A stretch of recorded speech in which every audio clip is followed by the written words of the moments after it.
Zdravím vás pri ďalšom videorecepte. Dneska si spoločne pripravíme segedinský guláš a túto krásnu knedličku si môžete pozrieť v predošlom našom videu. Takže teším sa s vami, vy sa tešte so mnou a dobrú chuť.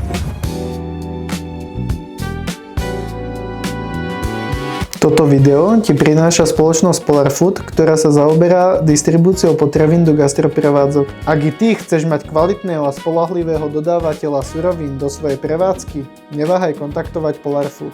Zoberieme si hrniec, samozrejme zapneme, pridáme rastlinný olej alebo bravčovú masť, ja mám dneska olej. Necháme chvíľu rozohriať. Dobre, ja mám olej rozohriatý, čiže pridáme celé množstvo cibule. Cibulu restujeme do zlatista. Dáme si na tom záležať, ako každý základ na guláš musí byť poriadne spravený. Zatiaľ ale, čo sa cibula restuje, my si ju sem tam premiešame. Na každý guláš je dôležité si mäso nakoreniť predtým, ako príde do hrnca. Takže klasika, čierne korenie mleté, trochu papriky červenej, sol. Mäso si premiešame, musí sa nám krásne prepojiť s tými koreninami a solou. Keď máme cibulku dostatočne orestovanú, pridáme najemno nakrájaný cesnak, zarestujeme tiež a necháme prevoňať. Cesnaček tiež treba krásne opiecť, ale pozor na to, aby sme ho nespálili, lebo potom by to teda bolo horké. Cesnaček nám krásne prevoňal, takže môžeme pridať naše nakorenené mäso a mäsko necháme krásne zarestovať z každej strany. Vyžaduje to svoj čas ako všetko. Takže keď máme mäsko takto krásne zarestované, pridávame celé čierne korenie, celé nové korenie, bôbkový list, premiešame, podlejeme vodou,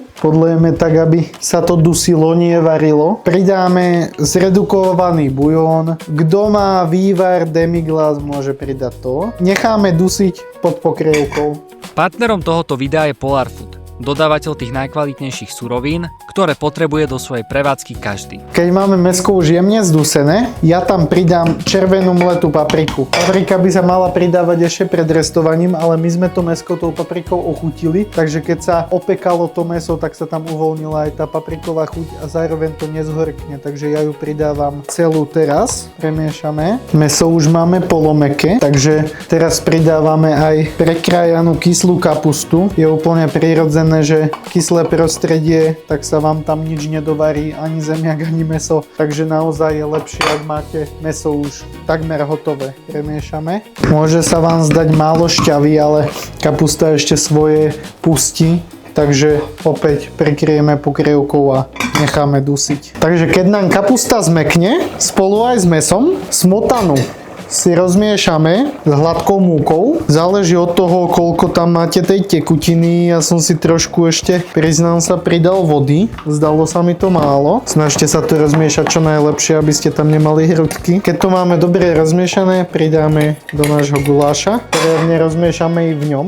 Aktuálne pridáme i trošku kyslej smotany. Niekto nedáva, ja dávam. Poriadne premiešame. A náš segedinský guláš získal vďaka tým smotanám takúto krásnu krémovú konzistenciu. Teraz necháme ešte prikryté cca 5 minút dusiť. Náš segedinský guláš je aktuálne hotový, ale odstavíme ho z plameňa. Môžeme ho jemne dochutiť ešte kryštálovým cukrom a vodou z kyslej kapusty. Nám dodá ešte ten kontrast krásny. Premiešame. A segedinský guláš servírujeme s našou domácou hrnčakovou knedlou, ktorú si môžete pozrieť na videu tu. Ja zvyknem servírovať na vrch ešte pol lyžice kyslej smotany, petržlenovú vňať. Môžeme jemne streknúť našou sladkou smotanou. Nech sa páči, segedinský guláš s domácou rýchlou hrnčakovou knedlou je hotový. Dobrú chuť. Ak aj vy hľadáte tie najkvalitnejšie suroviny do vašej prevádzky, stačí kliknúť na tento link v popise videa a pri registrácii zadať do priestoru pre vašu poznámku kód DS Gastro 5.